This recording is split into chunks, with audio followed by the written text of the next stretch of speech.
Chegou a hora de falar desse grande filme que é cercado de polêmicas. Esse filme que entrou recentemente em evidência, por conta de protestos que defendiam ali o boicote dele e pessoas até que diziam excluir o filme da história, se é que isso é possível, Eu já começo esse vídeo dizendo que eu não concordo com isso. Por mais equivocado que pode ser a ideia de um filme, eu não concordo em excluir ele da história. Pelo contrário, eu acredito que ele deveria ser obrigatório. E nesse vídeo eu vou explicar o porquê eu penso assim. Enquanto isso, eu vou narrando cena por cena do filme, falando de curiosidades, informação extra, muito parecido com o que eu fiz em Dança com Lobos, Fitzcarraldo, Lawrence da Arábia. Então, se você preocupa com spoiler, já que a gente vai falar até do final do filme, volta depois. Então, por se tratar de um filme de quase 4 horas de duração, vamos já começar rápido para o vídeo não ficar muito longo. Ele se inicia com uma bela trilha sonora composta por Max Steiner. Uma fotografia muito delicada, nós vemos uma terra que se parece com um paraíso. Uma fantasia, um mundo perfeito. Curioso é que ali no fundo a gente tem escravos no campo de algodão.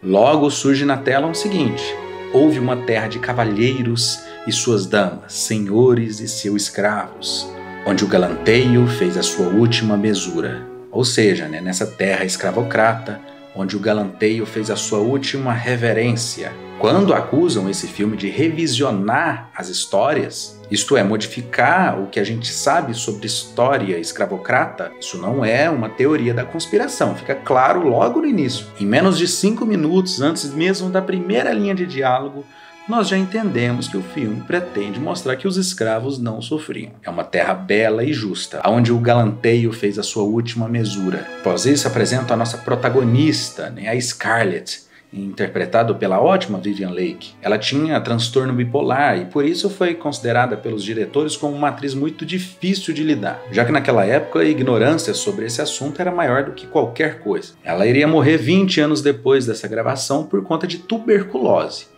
E bom, nessa primeira cena entendemos que Scarlett é uma moça rica, cobiçada pelos rapazes dali, porém a sua cabeça está em um tal de Ashley. E quando ela descobre que ele irá casar com a sua prima, fica claro que ela não está contente. Em seguida a gente tem um alívio cômico de mau gosto, vamos dizer assim. Os trabalhadores, os escravos, quando ouvem o sino, um deles grita: hora de parar. O outro interrompe, diz que é o feitor e por isso ele teria que dar a informação. Então ele grita exatamente o que o outro estava falando. Bem, feitor na história a gente sabe que é aquela função de vigiar os outros escravos, para de possível rebelião ou fuga. E ora, se esses escravos estavam tão felizes, por que eles precisariam de um feitor na cola deles, Logo aparece o pai da protagonista, um homem luxuoso, educado, um irlandês. Ele dá uma lição de moral na filha, diz que homens não merecem o seu tempo e a única coisa que vale a pena lutar é pela terra.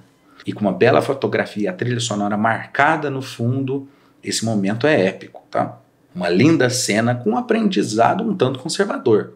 Essa coisa de propriedade privada, tá enraizado nos americanos até hoje. Americanos incluindo a gente, Esse momento vai ser repetido no fim do filme, Lembrem bem dessa cena. Bom, e agora a gente tem a personagem com nome apenas de Mamãe, uma governanta da casa interpretada por Hattie. Mais tarde, a história é famosa, ela ganha um Oscar e não pode receber o prêmio porque a academia não aceita negros na cerimônia. Sim, o Oscar que você conhece. Essa moça que no seu leito de morte ela teria 2 pedidos. O primeiro é que sua estatueta de melhor atriz ficasse na Universidade de Howard, o que não aconteceu, Acredita-se que os estudantes jogaram a estatueta no rio e até hoje não acharam ela. E o outro pedido que ela tinha é que fosse enterrada no cemitério de Hollywood, mas o proprietário negou porque ela era negra. Se mesmo O Vento Levou sendo um filme não boicotado e muito popular, poucas pessoas conhecem essa pessoa, Hattie McDaniel. Imagina se ele fosse boicotado. A gente não pode esquecer a história dessa mulher e isso já é argumento bastante para justificar o porquê esse filme não pode ser boicotado. Pode ter certeza que Vivien Leigh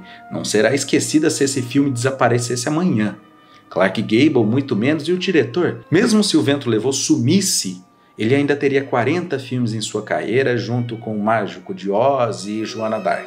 Isso já garante a sua fama pro resto da história do cinema. Agora, me cite outro filme de Hattie McDaniel de cabeça. Enfim, vamos voltar pro filme, Aqui o filme desenvolve a relação da protagonista com a mamãe. Uma relação divertida, engraçada. As duas atuando junto é muito bacana.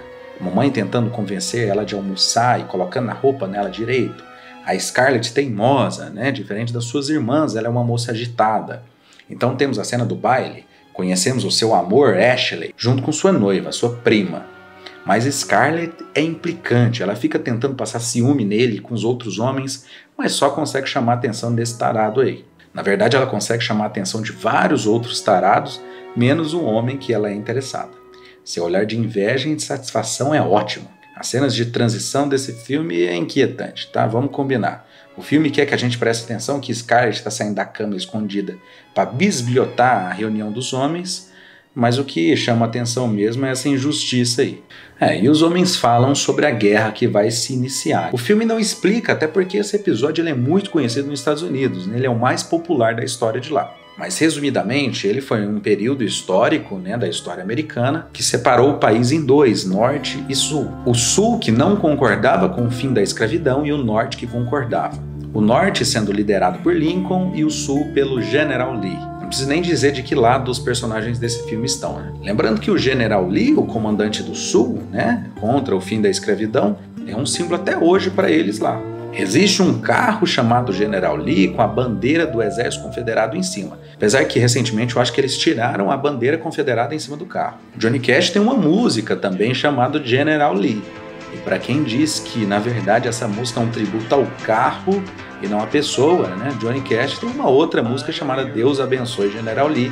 Então não tem desculpa não.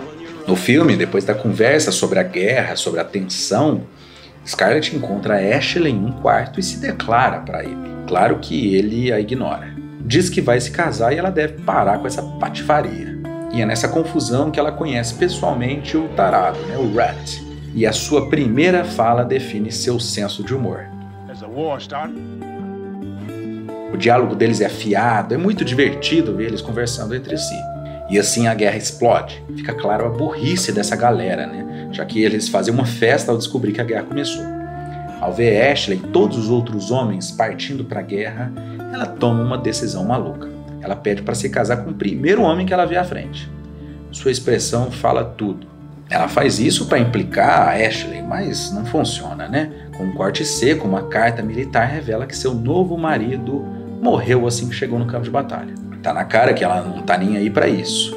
E a cena que ela vai para uma festa e dança por debaixo da mesa, naquela época, né, a mulher era obrigada a ficar de luto. Isso significa que por um tempo determinado de lei ela não poderia dançar em festas e relacionar com outra pessoa. Mas aqui a gente tem um momento um tanto inovador para a época, né? Ela quebra os padrões, assustando todos em sua volta e vai dançar com Rat. Por mais que esse filme seja conservador, um pouco retrógrado em algumas questões, na questão feminista ele é até interessante, né? E assim os dois começam a se aproximar. Ele sempre engraçado. Nessas partes, né, o diálogo é muito forte mesmo. E após isso, mais uma melação com Ashley. Ele vai se despedir, diz que talvez morra na guerra. Ela chora, diz que ama. E aí ele pede para ela cuidar de sua esposa, né, porque ela tá grávida. Ela promete, mas diz que depois na guerra ela vai atrás dele sim. Enfim, né, assim que a guerra se inicia de verdade, ela se torna enfermeira, o país entra em uma crise financeira terrível, e assim que os feridos chegam, não poderia ser mais assustador. Ninguém estava preparado para aquela proporção e Scarlett vai se perturbando com aquela situação. O caos se estabelece nas ruas, a guerra chega nas cidades, a sequência ela é muito impressionante. Assim que chega em casa, descobre que sua prima está na reta final da gravidez. Ela não pode se mudar. Tá todo mundo fugindo da cidade, mas ela tem que ficar. E como ela prometeu para Ashley que ela cuidaria da prima, ela fica. O exército inimigo avança contra as cidades e todos saem correndo de lá. E ela fica em sua casa com sua prima e uma escrava. E quando ela dá um sinal que o bebê já tá para vir, ela manda a coitada da moça na cidade procurando um médico. Mesmo sabendo que o exército inimigo tá por aí, né? Ela fala a seguinte frase: vá buscar um médico, rápido, senão eu vou te vender para o sul. Vou te bater com um chicote. Essa é a nossa protagonista. É a heroína dessa história. Com o exército invadindo a cidade, um toque de retirada, sua prima quase parindo. Isso me lembra muito Num Lugar Silencioso, né? Aquela sequência clímax onde a moça tá quase dando à luz na banheira. Vocês lembram disso, né? Mas o pior de tudo acontece depois. Mesmo Scarlett ter falado com todas as palavras para sua escrava que ela deveria procurar um médico, Assim que ela olha pela janela, ela tá ali distraída. Quer dizer, um imbecil, né? Você vê como eles tratam os negros de forma reduzida? E se ainda resta dúvida, basta olhar na versão dublada desse filme. Olha como os negros falam. Começou a serenar. E por que foi que não convidou os cavaleiros? Doutor, desceu. Eu sei fazer de tudo, sim, senhor. Ótimo, conto com você para nos ajudar. Está bem, sim, senhor. Voltando, assim que ela vê que a empregada não é tão eficiente, ela decide procurar médico por conta própria. Nesse contexto, a gente tem a mais bela cena do filme. Uma cena grandiosa que mostra a proporção da guerra. É um traveling feito com um guindaste de 50 metros de altura. A câmera se move lentamente mostrando todos os feridos até chegar na bandeira confederada.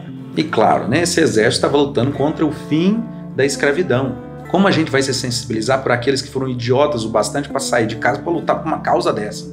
Claro que essa cena funciona muito bem para o contexto do filme, é uma bela cena, mas não causa sensação nenhuma. Podemos dizer que envelheceu bem mal. Bem, resumindo, o médico não pode ir para sua casa, a sua prima vai dar luz, então ela mesma dá um jeito. E a fotografia ela é muito bonita nessa parte. Tudo dá certo, o bebê nasce, Rhett aparece, Scarlett diz que deve fugir dali, ir para uma fazenda, né, a fazenda de seus pais. Rhett então diz: você pensa que você vai muito longe com uma recém-nascida e uma negrinha tola e simplória? Esse é o nosso herói falando, tá? E eles se arriscam, eles fogem da cidade no meio de tiros, brigas, né, fogo. E assim que eles fogem da cidade, Rhett se despede, diz que vai se alistar, vê a realidade de perto e encorajou o rapaz, então ela segue viagem sozinha. Toda a sequência dela fugindo da cidade é muito boa, a foto é um triunfo. Na verdade, vamos lá, toda a produção técnica desse filme é um triunfo. Você consegue acreditar que isso foi feito na década de 30? Hitler ainda era um Zé Ninguém. Chegando em casa, ela descobre que a sua mãe morreu, seu pai está debilitado e eles estão praticamente sem comida, porque o exército passou ali e roubou tudo. Ela resolve liderar essa situação, né? Ela vai para o ponto mais alto da fazenda e promete a Deus que jamais passarão fome, mesmo que ela tenha que mentir, matar, roubar. E é assim que a primeira parte do filme termina, com uma rima visual lá da parte que ela fala com o pai, vocês lembram, né? O filme poderia muito bem ter encerrado aqui, seria um bom fim, mas ainda faltam mais de 2 horas para o filme terminar. Em seguida, as mulheres elas começam a trabalhar na fazenda para conseguir passar por cima dessa crise. Engraçado é que para representar a dificuldade que elas estão enfrentando, eles mostram elas no campo de algodão. Ora, né, trabalhar no campo de algodão até agora há pouco não era um trabalho tão duro. Pessoas trabalhavam aí 18 horas por dia e nem reclamavam, né? Inclusive mulheres, crianças. E para proteger a fazenda, Scarlett é obrigada a matar um soldado que tentava saquear a casa. E depois de um monte de aventura, a guerra termina. O Sul teve que se render, eles perdem a guerra, né? E aparece um escrito na tela dizendo que depois da guerra veio um inimigo muito pior do que a própria guerra, os Carpetbagger. Esse termo é usado pelo pessoal do Sul para se referir de uma forma pejorativa ao pessoal do Norte, que depois do fim da guerra eles foram para o Sul para aproveitar a crise. E com o escrito na tela eles enquadram um negro rico. Olha que coisa, o que eles estão querendo dizer com isso, né? Ashley volta para casa, ela descobre que vai ter que pagar uma fortuna, uma hipoteca para o banco por causa da fazenda. Ela pensa quem poderia ajudar, né? A pessoa mais rica que ela conhece, adivinha quem, né? O tarado. Ele nega, e aqui a gente pode ver uma passagem, quando ela anda nas ruas, do governo oferecendo 40 acres e uma mula para todos os ex-escravos. Até agora é a coisa mais fiel historicamente que apareceu no filme. Depois daquele fora, ela procura outra vítima para seduzir. Ela encontra um empresário rico de madeira e aqui ela consegue. Logo ela se casa e fica rica de novo. Ela cuida do negócio praticamente sozinha. Isso causa uma conversa entre as mulheres da cidade. Como essa moça doida pode tocar um negócio sem um homem? E ainda por cima voltar para casa sem acompanhante. Novamente o filme se mostrando um pouco inovador aí para questionar esse ideal. Em uma das voltas para casa, ela é atacada por saqueadores, seu marido revoltado vai atrás de vingança e, novamente, Scarlett está viúva. E nesse cenário de luto, ela decide se casar com Rhett, sem mais nem menos, né? Bem anticlimático, inclusive. Agora, Scarlett é uma mulher casada, rica, ela é uma mãe, mas ela não tira da cabeça o tal do Ashley. Claro que isso causa uma revolta em Rhett e ele começa a beber e a ameaça. A cena ela é tensa, né? Muito bem iluminada até. Parece que ela vai apanhar a qualquer momento. Além de sua interpretação, ele se transforma em um cara assustador. Com violência, ele agarra ela nos braços e leva para o quarto. Na manhã seguinte ela tá assim, feliz da vida. Se eles não estão querendo dizer que Rhett, agressivo, bêbado, másculo, foi agradável para ela no fim das contas, eu não sei o que o filme quis dizer com isso não. Até porque em seguida ela revela que tá grávida, de novo. E aqui vem uma sucessão de desgraça. Scarlett cai da escada, perde seu bebê, sua filha vai treinar cavalgada ali e cai e morre. Ela cai no melhor estilo videocassetada, né? Vamos combinar que a cena não envelheceu muito bem. E sua prima, esposa de Ashley, está no leito de morte. Ela, de uma forma quase psicopata, olha pelo lado positivo disso. Agora ela pode conquistar o seu amor que ela sempre quis. Mas ela leva um fora de novo. Seu marido, Rhett, assiste toda a cena em um canto. E quando ela percebe, ela corre atrás dele para implorar um perdão. Ele nega o perdão. Mais um fora. Ele diz que está indo embora e agora meus filhos morreram, né? Eu não tenho mais nenhuma ligação com você. Ela é uma idiota que finge gostar das pessoas. Nesse contexto, após ela perguntar o que fará sem ele, temos a frase mais famosa do filme. Frankly, my dear, I don't give a damn. E assim, ela se lembra do que seu pai disse. A terra é uma coisa muito valiosa e o filme encerra com Scarlett chegando em sua terra natal. Finalmente valorizando a terra e não as pessoas. Esse é o quadro final do filme e olha só. O fato de nós assistirmos o filme nessa distância temporal e a gente vê essa questão controversa, quase ofensiva, quase não, ofensivo, né? Isso é um bom sinal. Apagar esse filme é apagar a história. Se mesmo existindo provas reais como esse filme, ainda tem mané por aí dizendo que o racismo não existe, imagina se não existisse prova. Por isso eu colocaria tranquilamente esse filme como matéria obrigatória em algum ano ali do ensino médio. Não se deve assistir só o que é bonito. Os filmes que mostram racismo de forma incriminatória, porque uma das maiores características do racismo é a injustiça. E assistir filmes como esse, que é injusto o tempo todo, faz com que possamos experimentar o que é uma fração do racismo. Bom, então é isso. Deixa nos comentários o que você pensa sobre isso tudo. Deixa um like, inscreve, essa coisa toda, tá? Até o próximo e tchau.